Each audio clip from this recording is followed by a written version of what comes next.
right. We got to kill that one. I'm Rachel Jankovic. Are you going to just roll this out? Your super tame host. I'm Becca Merkel. You don't even want to know what's going on. Oh, my heavens. No. So last week we just fired out that old podcast with never a piece of enthusiasm in it, I don't think, from either of us. We couldn't remember afterwards what to blurb what we spoke of, and I think it's best to just leave it behind us. I even tried to, I did. I was like, all right, I don't know what we talked about. They need a summary. I'll have to listen to it and find out what we talked about. And you still couldn't tell. I still couldn't tell. And that's a sign of a poorly crafted podcast. We meandered. Whoops. We meandered through some times and talks and things. Yeah, stuff happened. Do you remember that we were speculating on bureaucratic tendencies in Nineveh? Well, okay, so clearly we got the important stuff done. But it's like, we brought out the important issues. How do you title that? Speculation. In this podcast, we speculate about the annoying personalities present in cultures of old times. We speculate because we have no hard data at all.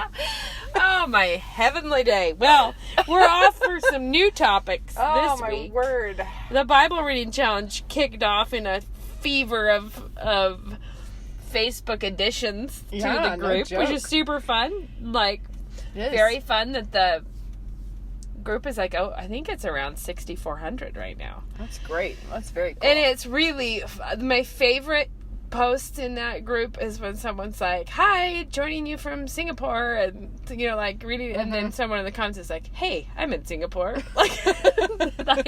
Where there's this great. and there was a big shout out love fest from all the mummies in the UK to the other mummies, great. Which I love, and it makes the rest of us want to call ourselves mummies because nobody does that here. It sounds so much more like something. What does it sound? Interesting and sort of cozy and exotic at the same time. What was it that they would say, a slummy mummy? No, or it's a yummy mummy. A yummy mummy, not a slummy I don't mummy. know if it's I can't remember. It also rhymed.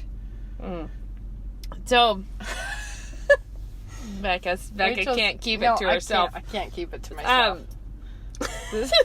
Now we're going to just have to say, Rachel. It's late at night, guys. It's not late. It's 8. It's late to me right now. It was 8 o'clock. 8 o'clock. And when Becca got here to do the podcast, I went to look in the fridge, like, what beverage shall I bring? Shall we have LaCroix? No. It didn't seem quite right. And I was like, we should have a beer, which is why we were laughing when we got started, because I cracked the top off the beer. Well, she opens it, and I'm like, well, let's start. And then she takes a big swig right that very instant, which is why there was a bit of a tussle there at the beginning. Well, it was just because it made more of a sound effect than any of us saw coming. So, the Bible Reading Challenge is off in a speedy race towards not giving up into guilty habits. That's what we're trying to do. Get everyone to stay the course and just keep reading, which is really the fun. Good news is that last year when we did all the way through the Bible, I was battling against my normal tendencies. I was like, I'll just try it this way. Mm-hmm. I'll just pick up where we're supposed to be. If I miss a day, I'm not going to go back and make it up. And then catch up day is what, and you can do that. But there were times when it's like, nope, it just went all the way back in the rearview mirror and I didn't get it. So there were, at the end of the year, there were some blanks hither and thither in my reading log. But the New Testament one that we did over the summer, there were none. So did you do the bonus reading too? No, I was doing the basic. Yeah. I was doing the basic plan. And I'll be real. I'll fess up. I did not even worry about the memorization. Oh, you know what's funny? Like, I'm just going to do the reading. We probably shouldn't talk about this, but I never did do any of the memorization, and I also never felt bad about it. No, me neither. I had the verses printed, but the thing that I found is that does not fit conveniently into my life anywhere. Like, I need to do something that overcomes and I don't care about that. So I was like, well, I mean, I care about memorizing. Yeah, but it wasn't your priority at the moment. It didn't need to be that right then. Right. So anyway, but I had no blanks at the end of the summer. I didn't end right on the day though, because I went back and filled in a couple of blanks. Well, I think I was doing that, but I was doing that. I did the same thing except for I did the bonus reading. So I was I kept up with the basic the whole summer, but then there was some of the bonus reading that I kind of fell behind on, but I went back and tagged all those at the end. But the thing that I think is great about this is that I also don't like leaving the blanks. Like, I would prefer to just do it the right, like, what I would see as the right way. But the thing is that the commitment to jump back in on the day that you're on, or to not get woefully behind the group. Like, I don't care if I get a day behind and I have to double the reading in a day, or if something happens. The thing is, you could tick every box and you could have it all filled out in order and yet only get halfway there. Yes. Yeah. Or you can just you just commit to the pace, powering on. But what I found is that it's because kind of like just I don't driving like that, down a washboard road, you're just gonna it's gonna be bumpy no matter what. Rattle your way down it. So I had the thing that I found is that because I prefer that, I was actually way more motivated to stay on top of it because I don't like jumping out of the day when I have a lapse. Well, because if you miss 2 days, that's a good stretch of the book that you just whizzed over. Yeah, or in the New Testament, you might miss the whole thing. Yeah. You might be in and out. And you're like, did I read that? Yeah. What happened? You're like, now I'm in Jeremiah, and who are we prophesying against now? I don't know. So, when we did the whole Bible last year, I would listen on audio occasionally, and especially if, there was some really big squeeze. I prefer to read it in the book, but, and I feel like I get more out of it. If you read not on your phone? I reading on my phone is fine, but I prefer to read paper, but I will read on my phone if I'm in the car or something. I like whichever. I actually I'm really enjoying doing it on my phone, but anyway. Yeah, but the thing I like about the paper is finding the spot again. I like knowing where it is kind of in the book. I get that. Yeah. So that's the main thing. But the point that I'm trying to make is that I had been doing the Grant Horner plan, which I love, which was cool. It was 10 chapters a day in 10 different places. And I had been doing that before we started the Bible Reading Challenge. And for whatever reason, that plan has you reading the book of Job a lot. Because you go through Job, I think it's like Job, Ecclesiastes, and Song of Solomon. But Song of Solomon and Ecclesiastes just shoot through, but then you're back at Job again, and you're like, it takes a while. And so I had read Job a number of times. So then when we got to Job, I felt like I'd read Job a lot recently, kind of. So when we got to Job, I listened to the whole book, but I listened to the whole book like in one day while I was doing laundry. And it was very moving to hear it read when I was familiar with what was happening. Yeah. Admittedly, it's easy to lose track of when Eliphaz is saying what he shouldn't. Sometimes you're like, what? Is this it? Or is this not it? I do listen at times when I need to. And if, like, say, for instance, tonight, I have to drive to the airport to pick up Ben after we finish here. And that would be a perfect time for me to listen because I'm just sitting, it's me by myself in the car, and I can just go. But if I'm trying to do the dishes and listen, I find it much harder for me to actually, because I have to walk away, and go do this, or somebody comes in and asks me a question, or then I suddenly have a thought of like, oh, did I take that out of the freezer or whatever, and then I realize, oh dear, a chapter's gone by and I don't actually know. You're like, my mind wandered, because I think a big part of that is because the whole multitasking life of a homemaker, that you actually use your mind like that all the time, where you're doing the dishes but thinking about a new laundry strategy, or doing something but planning the menu, or doing... So I mean, it works. In the rough and tumble, it works. That's what I was going to say, is that Job was really moving to me to listen to, but I was falling behind on Isaiah and Ezekiel, and both of those I listened to. Like, I just listened to a bunch of, like, I caught up, or I didn't get behind, I can't remember which, by listening to those. Sure. And both of those I was like, man, note to self, get that done in the paper Bible next time, because I did not get what I wanted to have gotten out of those. Like, I listened to it, but you were like, man, I know that was, especially Isaiah, which is overwhelming. I mean, Ezekiel has more odd bits in it, where you're like, it does have odd bits. What's happening with this wheel? Like, it's way up in the middle of the air. Whatever the case. You can't picture it. But you know what an interesting factoid is? No, I do not. Well, now that we're speculating about Nineveh, that was one of our main topics. Break this news out. Okay. So Ovid casually references the wheels of heaven. Right. And you're like, really? What do you mean by that? Because tell us more. There are some wheels of heaven. One of the few cases where you would say, tell us more, Ovid. Tell us more. Most of the time you're saying, pack it back in, Ovid. Nobody wanted to know. But this is horrible. When we were in the British Museum, in the Assyrian section this summer, there are all of these wheel. It's a wheel with wings hovering over the battles and stuff. It's just a big wheel. Right. And I thought to myself, interesting.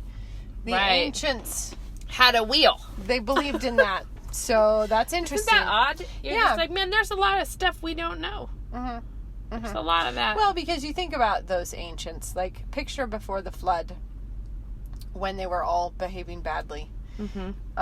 God had put a cherubim outside the Garden of Eden so that they could not get back in, which means anyone strolling past would have seen the cherubim. Right. It's and you wonder... And you're actually... Have you ever wondered, when God tells them to make images of cherubim to put on top of the ark? How'd they know? How do they know what it looks like? Because I would be nonplussed if I was told to draw a cherubim. Clearly all of our artists have headed the wrong direction about what are the cherubim. No. We've come out with fat babies. Fat, naked babies with stubby wings. That go on, old ladies' powder that they would leave in the bathroom on the back of the toilet. Whereas meanwhile, the cherubs were terrifying. But the thing is they actually were oh yes, we'll do some sculptures of some cherubim. But you're there were at least times when, the cherubim was there to make sure the people didn't get in. So. Right. Or that whole thing with when David does the census when he wasn't supposed to, and then it's the disease that comes, and this is what I was telling you. He chooses the disease as the punishment, and then the angel stops it. The angel comes and stops it. But isn't that what? Wait, that is what you were telling me. Angel, yeah, it is. That where that happened was where the temple was. But the angel is bringing the plague, and then stops, and then under that spot is where David builds an altar, because that's where the angel stopped. But the interesting part is that is the spot that the temple was built on, which means then when you have the next to the coming in judgment on the temple, and not one stone will be left on it. There's a whole lot of layers of symbolism happening there. Yeah. Very cool. Anyways, it's been fun. It's fun to jump back in. We started with Psalm 119, which I love, but it also is that one I saw today. I think it may have been Spurgeon, because Spurgeon wrote that, he wrote something about David. He wrote one or two things. I know, but it's for whatever reason, I can't think of the name of it, but it's one that you would totally know the name of it. We would all know the name of it. Morning and evening. No, it was it's whatever. I want to say it was it's not Psalms of David, but it's something like that. That's very, you would recognize it. Whatever the case, I think it may have been him who referred to Psalm 119 as David's pocketbook, because of that interesting alphabetical arrangement where in each one it says that some people think it's repetitive, but that's just really foolish, because he never says the same thing twice. It's a very long poem, but then in every time he restates something really similar, there's always a little bit of a difference. Twist, that is a depth to it, or a different and he described it, or I think it was him, I don't know who it was, but described it as the temple is described of the cube, where it is. The Holy of Holies is the cube? The new Jerusalem. Yeah, sorry. The new Jerusalem being mimicking the cube of the Holy of Holies, right? But anyways, the point being, he was saying that it's that it's building some structure that we can't really comprehend. This is is a love poem to God's word. And it's a good one to keep in mind as we get to some of the nappier sections of the Old Testament. The ones that are harder for people to really get a grip on is how many times David is saying, I love your law, and I love your precepts, and I love your statutes. And you think that those are the things that we are not as gifted at loving. Feeling drug out about it. Yeah.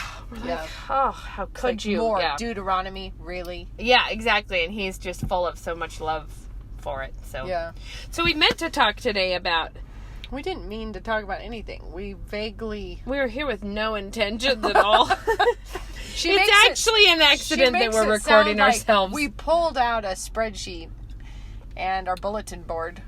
And well, I don't think any of our listeners would be so wild as to presume we had a plan. You know those crime shows where they have the bulletin boards with all the pictures and strings everywhere, where it's like, this is what I'm building here in the back of my closet is my board of... That's what we have, guys. But see, what really kills me dead is that our own local law enforcement posts things like on Facebook when they're looking for help catching someone. They're like, we've had some zingers lately. Mm-hmm, and they were like, here is the video footage, like, but it's just frozen shots of the guy who used a stolen credit card at our local Walmart. So it's like the man in the self-checkout with the stolen credit card at Walmart. Mm-hmm. And the pictures from the security camera, that's like full on his face and him walking out, and they know what his car looked like, and no one can tell who it is because it's like really bad low resolution. We don't have because as it turns out, you cannot actually zoom in on an image that was pixelated at the outset. They have all the data, whatever software that they can immediately make it. Godlike knowledge that if you do you see that raindrop? Facial recognition. If we zoomed in on that raindrop, we could catch a reflection of the villain's face. Do you see the tear in his eye? And then we could run it through our facial recognition. Yeah, and then we'll run it through Interpol. What I'm saying is, and then we'll cross-reference with anyone who's been in the state lately. Yeah, Moscow. Shopping for tobacco. Turns out Moscow doesn't have that kind of technology. What we have is a straight-on headshot of someone, and you can't tell what he looks like. Well, I see he had blue shorts on. It's also good. Like, Ben had his credit card snatched from Winco. I can't remember why. We went back in because somehow we'd lost a receipt that we needed to have, and so Ben was like, I bet they can help me at customer service. So he went to the desk, but he had to show his credit card or something, and he set his wallet there. Like, he had to set his wallet out there because he was waiting to use the credit card. At the end of the day, he walked off, leaving his wallet sitting there for a second.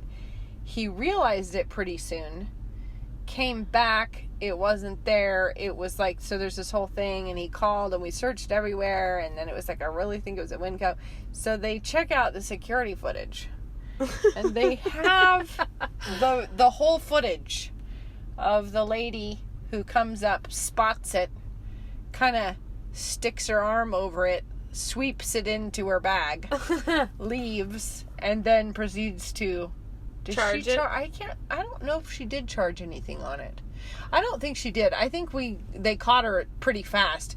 They found her out. They figured out who she was because they all sort of recognized her as, that lady. She lives in Pullman. The one that we probably frequently have to nab.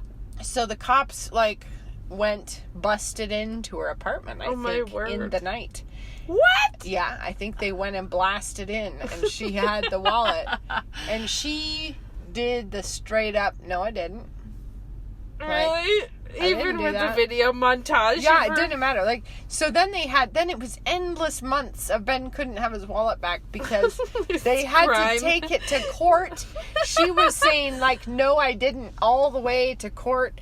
And it was really? This is being really tedious. It's not like they planted a Moscow man's wallet in your apartment. I know. Oh, man, that's funny. So she was just doing the, how did that end up there sort of a thing. I don't even know what you're talking about. I don't even know.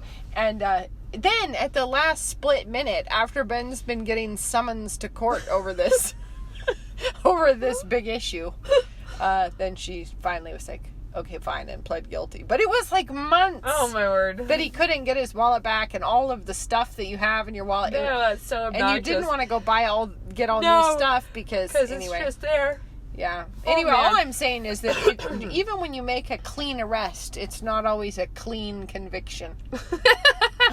So I have to say that I, tonight, said what I've intended to say for some time, which is about... She sailed out there, guys. I did, because every time I see rumors of the Catholic scandals drifting by me, yeah, I don't say it. And then I was like, I just need to say this so that I can just... The time has come, I just need to get this out there. Yeah, exactly. It's just that because we have old words and old traditions for things, we sometimes don't reflect on what a poor idea they were at the outset. Like, just because this has been happening for a long time does not make it wise at all. And my point that I was making is that at no time in history or in the future has it been or will it ever be a good idea for two sinners to get into a closet and whisper to each other about sin.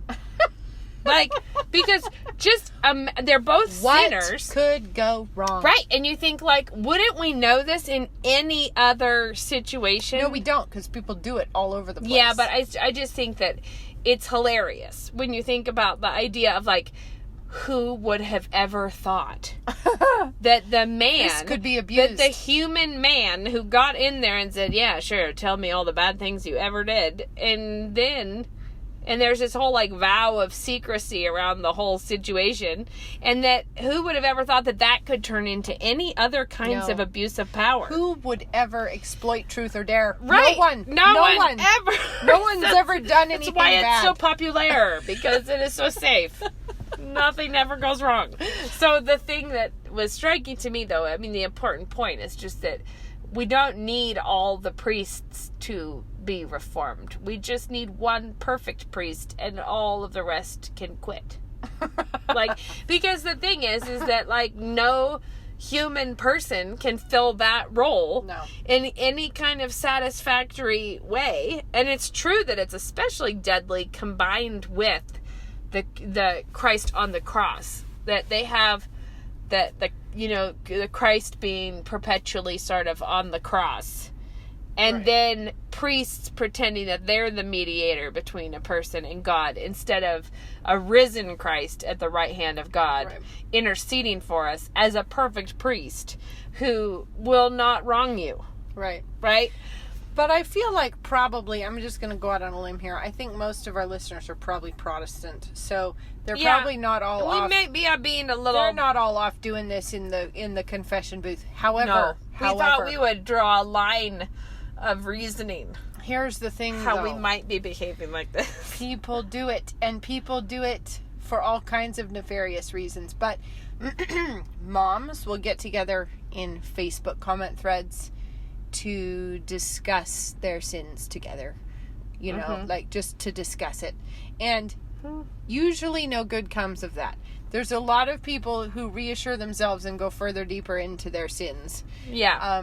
From that. And then, of course, if you just picture any group of, adolescents ever, the group that is off in the corner whispering to each other about sin is the hot pot of doom. It is not actually any kind of accountability. It is not accountability. No. Because it sort of becomes it's enabling in the biggest ways. Right, and desiring something to tell.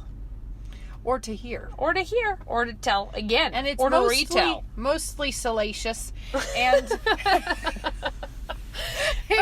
but among mothers, so I'm thinking we're not talking to the teens, but among mothers, how does this kind of thing happen? And I think it happens with really that reciprocal, I allow your problems and I make you feel better without you having to confess anything. And then in turn, you allow mine, and you will also make me feel better without me having to confess anything. Yeah, because telling another person about your sin, while sometimes very necessary and sometimes a key part of repentance, is not the same thing as repentance. No. If I call Rachel and tell her about my bad attitude, nothing is fixed. Nothing has been made right. No. I have just basically spread my bad attitude. An ambassador further out. Oh yeah, we do. It's the Shadster. It's my 6-year-old brilliant first grader. Hold that Hold thought, on. everyone. Pause. He's coming to talk of sin. Bud? Can you help me with my blanket? But you should go get your bed on. I'll be in a few. Mom. I'll be in soon, okay? And then I'll help you. Okay. Love ya. Somebody needs some help with his blanket. It's important. Mm-hmm. You gotta have help with your blanket. Pretty sure, I don't know what kind of help it is that he really needs, but it's not much. So the idea of confessing your sins being telling someone that you struggle with this, and then having that person be like, oh, you are actually an amazing mom. Mm-hmm. And that but the only problem is that you're having is that everyone is expecting too much of you. Yeah, that's true. Do However, everything. I do think that, like, even though theoretically we're Protestants, I do think a lot of women look to each other to absolve them. Totally. In the same way that some people go to the priest to be absolved. And occasionally you're assigned some penance, but mostly you're just absolved. Generally not. Mostly I've often just wondered, absolved. a long time ago on the podcast, I told that story about that. Some video that crossed my path on Facebook that was like a musical montage to the mom who's crying alone in the bathroom eating Cheetos because she can't handle another minute of this. And then it'd be like, to you who's... And all of it was just like, yelled at your kids and you're crying because you yelled at them again and you never meant to yell at them, but you keep yelling at them. It was that kind of thing. And it goes on, and then it switches to happier images with a lot of, you are worthy. Like, you are beautiful. You are enough. And the thing that just drives me bonkers about that is, how do you know who you're talking to? Like, doesn't matter anymore. No, but like, you just think an affirmation is universally applicable. Well, okay, so I have seen, it is of course completely ubiquitous everywhere in our culture that you ought to cultivate self-love. That's a big thing. People what a monster. And I need self-love. But I have started seeing that just get like casually dropped by Christian women and girls. So bad. Who apparently have not stopped to think that they ought to know better than that. Well, like that the goal is never to love yourself. No, we do that already. Yeah, that's not one of the things that we struggle with. That's the thing about that Dad is always saying about the person who is always beating themselves up is actually involved in self-worship, because they're like, even if you're accusing yourself all the time, it's you are always the topic. Like, what's the one most important topic? Me. Well, Dad's point is that, like, if you have someone who's a straight up boaster, who's always talking about, I'm so great, I'm so smart, I'm the best, if you were to have a little imaginary screen above their head that just projected who are they talking about, thinking about all the time, well, it's themselves. But if you have the little, I'm a worm, I'm so bad, I'm so inadequate, I'm never good enough, nobody likes me, everything's horrible for me, who's on their little screen? Themselves. It is I. It is I again. The focus of all of my thoughts. They're just as self-absorbed. Whether I be nice about myself or rude about myself is still the most important all thing I to speak me. of. Yeah, the one that I think about all the time. Have I said before, our kids when they were little that did the, I think they made this up. They would say, bragger boaster, you broke the toaster. I've been quoting that and recently. Then, and then we dropped out the bragger boaster part, so now it's just a random reference in our house where somebody will be like, boom, what was that? It's like, I think it was our toaster. Somebody blew the toaster. Somebody broke the toaster. Somebody blew the toaster. But the thing is you can be self-absorbed, you know, negatively, even if you think that. So if you're saying, I just don't think I'm good enough to be a mom, I just don't think that I have what it takes, and I just think I'm letting everyone down, and I just think it's like, no, that is just a non-stop monologue about the self. Like, look away for a hot minute. And then they think, here's what I need to do. I need to prioritize myself more. I need to get some self-love in this. What we've really got to focus on is making me notice me some more. It's like you've got like a mildewy stew, and you think if you heat it up, that might be a good idea. Really sad. And it's very deceptive for being just a little bit more, like, people sometimes think it sounds like a can-do spirit or a, But I've been seeing ladies say things like, you know, it's just so important to never give up on yourself and never stop believing in yourself and never, you know, like stop loving yourself, blah, blah, blah. Sounds like a pretty dark time to me. But they'll throw in all glory to God as a kind of a throwaway remark. But it is absolutely incompatible with a biblical view of how you ought to be thinking about yourself. Because... No, it's ridiculous. And it's like we've just imbibed it from everywhere, from the commercials for shampoo or whatever, and the sitcoms and the Disney shows. They're just basically forcing it upon everyone, and the sad part is to see anyone taking it on. But there's a lot of people who have, and they feel like... We should just say at the outset, loving yourself is a lame goal. Like, lame. And if you try to get there, and this is the thing, I have said this many times, you've probably all heard me say it, and yet here I go again. But you think, like, the world says, like, to have a healthy body image, you need to be able to look in the mirror and love yourself. Yeah. And, like, a Christian should just blow the hugest raspberry at that, because you don't need to love your body like that. You need to be able to look in the mirror and love your God. Like, look at what he gave you. Be grateful and for your love body. him and be thankful, and don't nitpick your body and freak out about that, because God gave it to you, and it was with his intentions in that when he gave you that, you know, particular skin aspect or whatever it is not your problem. Like, well, and you need to be able to look at your body and be grateful to God for it. And that doesn't mean that you can't work on changing it. But you have to do it from a place of gratitude and not from a place of self-worship. And I would say from a place of rest, because, like, every time you are in the grocery store and you see all the headlines and all the magazines, all of them are trying to tell you how to become the goddess that you would be, that you would actually feel comfortable worshiping. And for what happens is that people, you cannot actually con yourself into believing you're worthy of worship. And it's a very tense time trying to do that, because you're like, I have to become worthy of worship, but then who's going to worship you but you, right? So the only worshiper is yourself.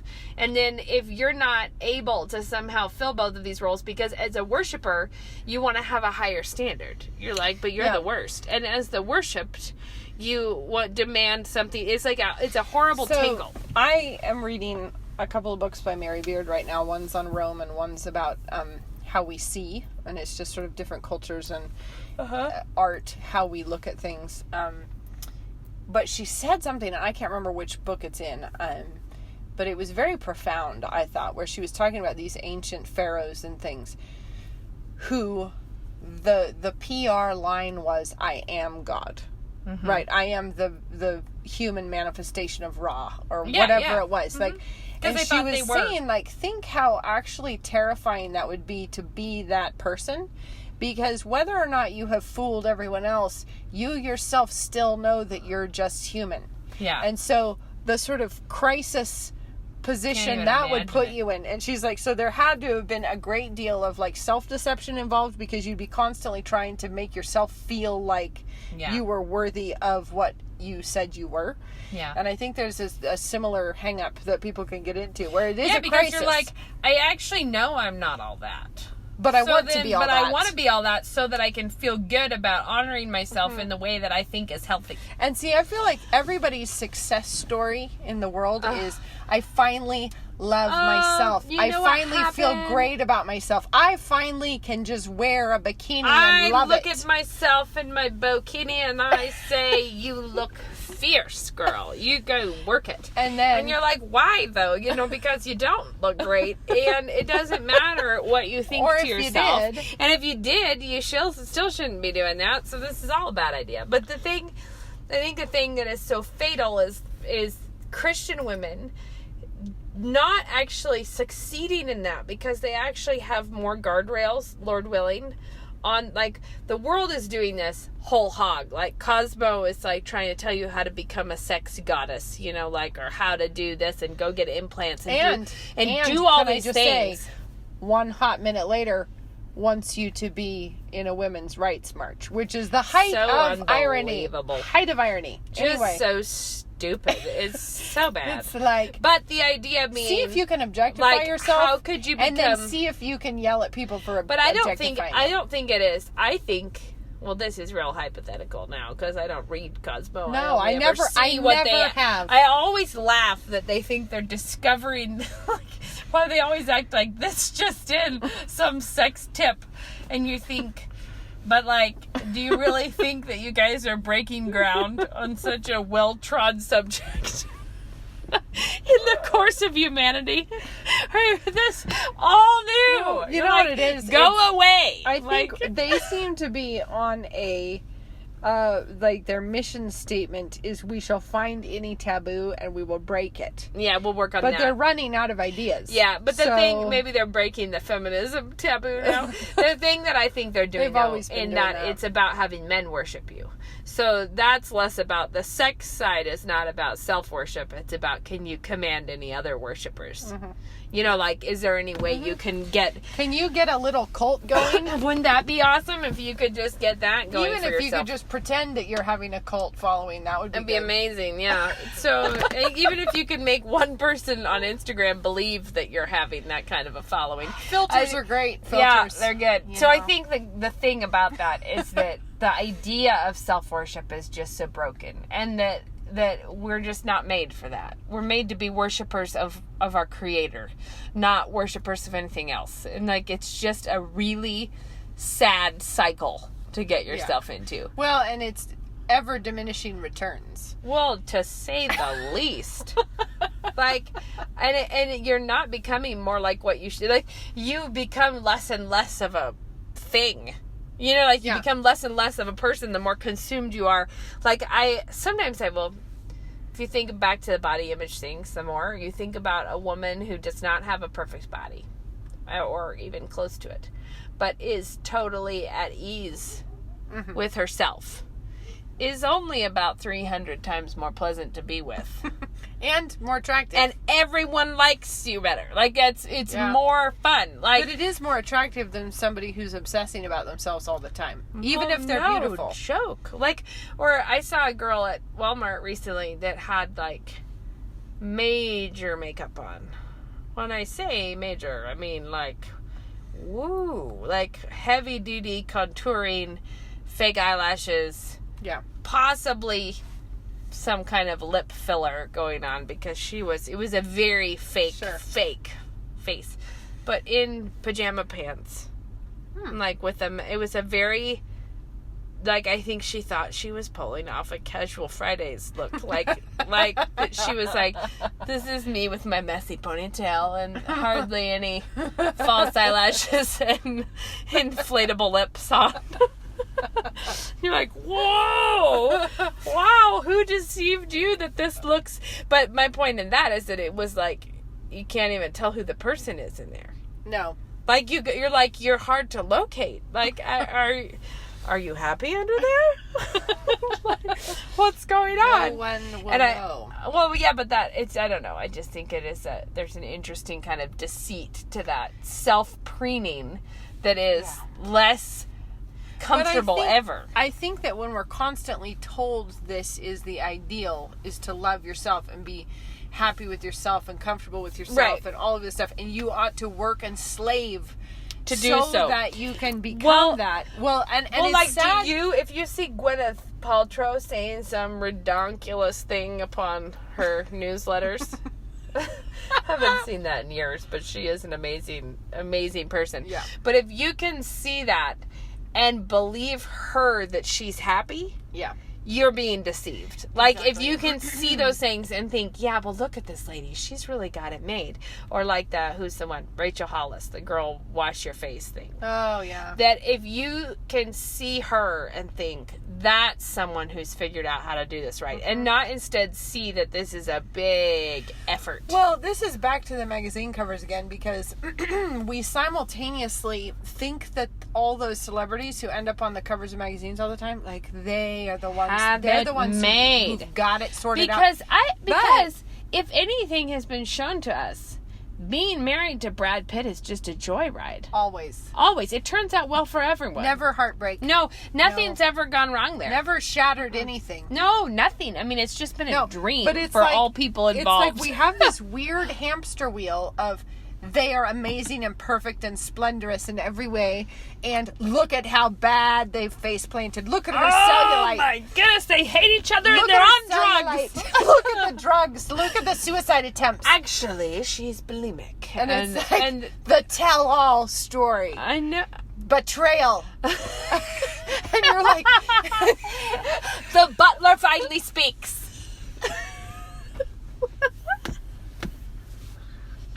We're gonna find out everything there is to know about what a couple of rich, sad people have been doing with sleeping pills. As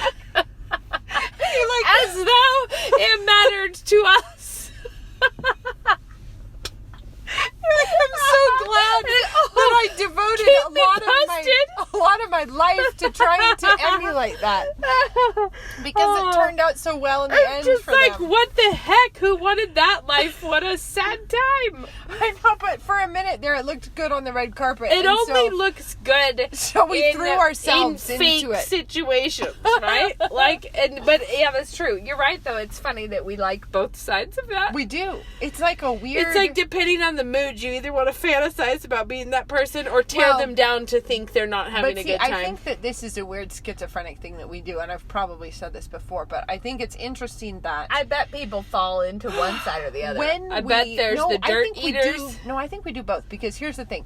When we tell stories, like when we have movies or books, so if you have a story set in a high school, we know that the most popular kids are the brats, right? Universally. The star of the football team. There's never a popular, the most popular cheerleader and the most popular football player are not going to be we want the good to people. See them fall. We want to see them and get sometimes their recover comeuppance. By being humble. We want to see it happen. The justice be brought forth.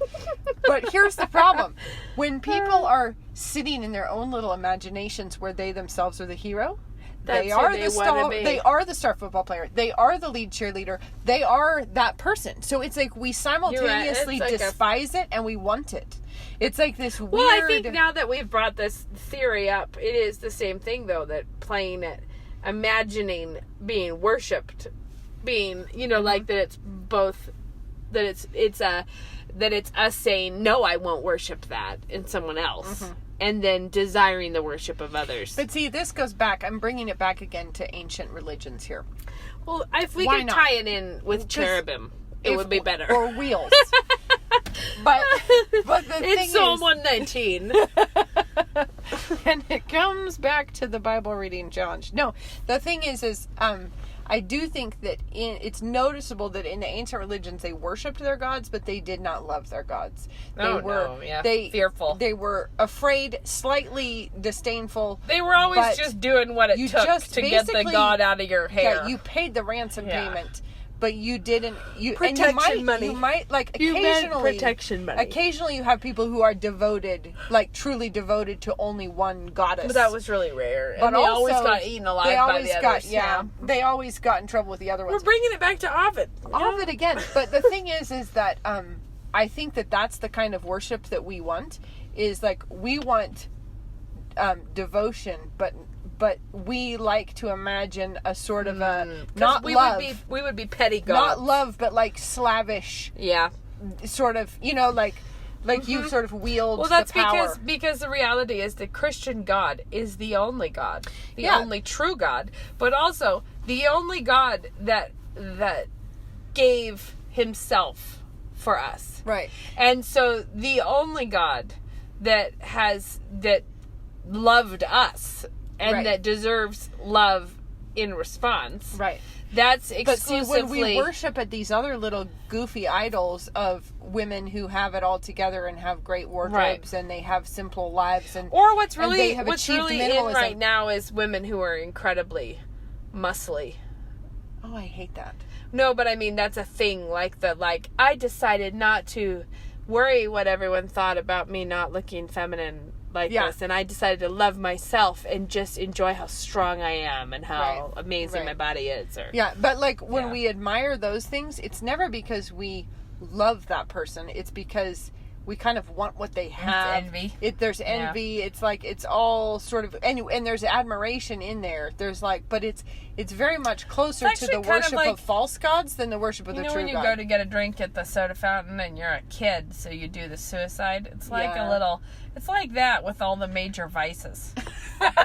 It's like each one of us may have our own brouhaha. Like mine's more dominantly green, really, but yours is mostly root beer. But I have. I like to bring in a little lust and a lot of envy. Yes, and some of us have more tiki punch than the rest of us. Some of us major on gluttony and sluggard behaviors. Exactly. Like, I think it's just kind of like depending on what your heart ordered up. But the reality is, in all cases, it won't be satisfying. Like, there's only one relationship that's satisfying, and it's not self-worship, and it is not getting other people to worship you. It is you worshiping your God. And at the end of the day, you have to figure out what you think of yourself, because truth be told, it's going to be with you all the time. Yourself. Your old self just you're going to be there the whole time. I think I said something exactly like that in the book I just wrote, which is that the self, the problem of identity, it was that the self is a problem because we all have one. Yeah. Like, this is an ancient problem and a continuing problem. Remember that when Knox was like a little tot sitting in his car seat? He goes, I'm just so sick of seeing my nose. And we were like, what? And he goes, everything I look at, my nose is right in front of it. And I'm just so sick of seeing my nose. I think we can all relate, can't we? Man, if I could just clean this situation out. Get the nose out of my view. But it's like that with the self. Like, everywhere you look, there it is. Oh, and giving you no end of grief. No. That's the thing that's so funny. So you've got to get yourself when you say you need to be able to your nose. Right, and when you say you need to be able to look at yourself in the mirror and love your God, what that is saying is you need to be able to fight your own self and your own impulses into submission to God, which is the most joyful place to be. But the reality is, it's not like that comes easily. It requires self-mastery to be able to do that. Right. But I also think that there's a small difference, but also it's enormous. When you say you should look in the mirror and love yourself versus you should look in the mirror and be grateful for what yourself. You've been given. Yeah. Because you can't sit there, you cannot be grateful and full of bitter complaints about it. Like, if you're grateful for what God has given you, then that drives out complaining and discontent and all of that stuff. Right.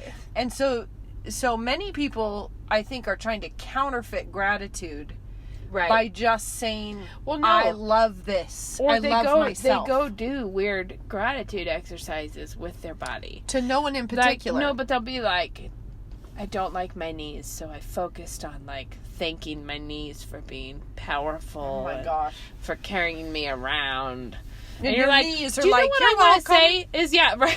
They're like, oh, I'm so glad you noticed. The thing I think is so sad about that is it's just like, who made you? Like, the idea of the fact that we know God created you, and then the flagrant disrespect of thanking yourself for it. Like that's unbelievable. Or on the other hand, picking it apart all the time, being ugly about it. But imagine yourself if you are invited to a dinner and you go and you sit down, and then you're there at someone else's house and they put the soup before you and you taste it and you're like, Rachel, thank you for thinking of this. Like, thanking yourself for something that you had nothing to do with. Like, I did a great job. I did a delicious job tonight. I did so well. This was so good. Let me take another bite. Good job, Rachel. Thank you, self. Thank you for bringing us here. And then you do that the whole time, and that we consider that a success of understanding yourself. No, or you're sitting at the table going, I hate this soup.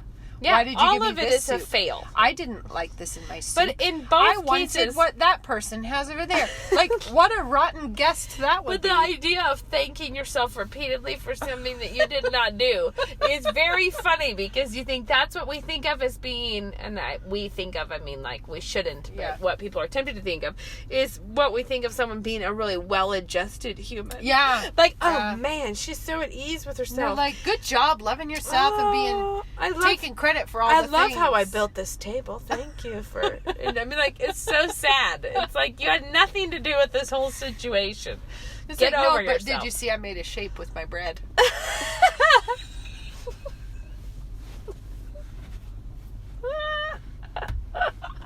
But the idea, it's just, you just got to put it in its right order and be like, no, there's nothing good there for me. Oh, that is a word. dead end of doom. Do not go there. Stop the Do madness. not start that thing.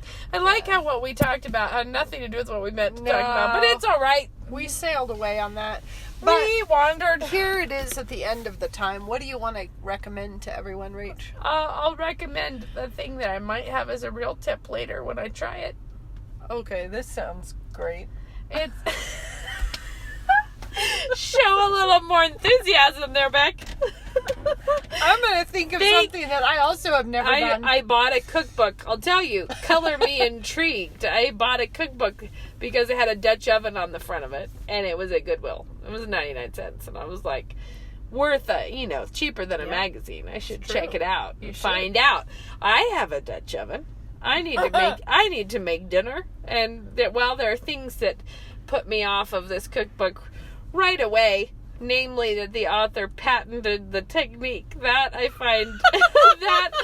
find that to be beyond forgivable. That's kind of self-serious. It's sort of thinking you invented something that has been done before. You might be the person with the soup that we were just speaking of. Exactly. So, but it is a different technique. But it's in the Dutch oven, and it is a whole meal in a Dutch oven. But things I wouldn't have thought of putting in a Dutch oven. So it's like cooked faster. PBJs. So yeah, totally. It's cooked at like 450 degrees for like an hour, and it's not like long and slow. It's hot. But it says to layer like dry goods, then protein, then root vegetables, then above ground vegetables, and then so the idea is that you like pack a Dutch oven full. And then it all steams together at a high heat. It's like an infusion cooking thing. But where everything is in there. Sounds good, actually. I think so too, but a lot of it, it's like not something I would have thought of, but I have huge Dutch ovens and I think I should try it. Because some of them, like there was one that was a pasta recipe where you like toss the rigatoni with a little bit of water. But then it's like goat cheese and sun-dried tomatoes and mushrooms and kale and stuff. But you like fill the whole Dutch oven up. And then bake it and pull it out. And then there's somewhere she uses potato, like where you have potatoes in the bottom or like couscous in the bottom and like a Mediterranean chicken thing on top. And then a ton of veggies. She's like fill the whole thing up with veggies on top. So the bad news is that if it ever comes down to it and you want to recommend this, you won't be able to because it's patented. Well, what I'll do is I'll change one little ingredient to the recipe, and then I will patent my own recipe. I won't share it with anyone. What's your tip? Forgot to have one. Why are you you're such a cattle driver on me with the tips? I knew that I forgot to have one, so if I don't make you do it. Well, listeners, who will? Next week it's Becca's turn, and we're going to make her talk the whole time about her tips. Tips from beginning to end. Tips everywhere. All right, well, until next time. Have fun. Stop worshiping yourselves.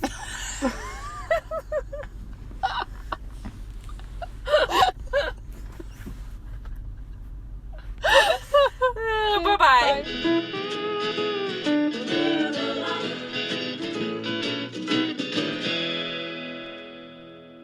I'm a 2009 graduate of New St. Andrews College, and I'm a commercial property manager. 3 kids at Logos, 1 at home still, and I do flowers on the side out of our house. When you have these little people that you're responsible to shepherd, you realize I need to know what I'm talking about because they need to have a firm foundation and they need deep roots so that they don't get blown over and that they're ready to stand up for the truth. I am a programmer. The language aspect of NSA is a fantastic preparation for any sort of programming. I'm a real estate broker here in town. I think absolutely the perfect education for being in sales of really any kind. I actually put it to a lot of great use when I was working in the political realm. I am a pastor in Central Coast, California. Whatever vocation you take, it'll make you take that seriously because you're seeing it through the lens of the sovereignty and lordship of Christ. To learn more, visit us online at nsa.edu.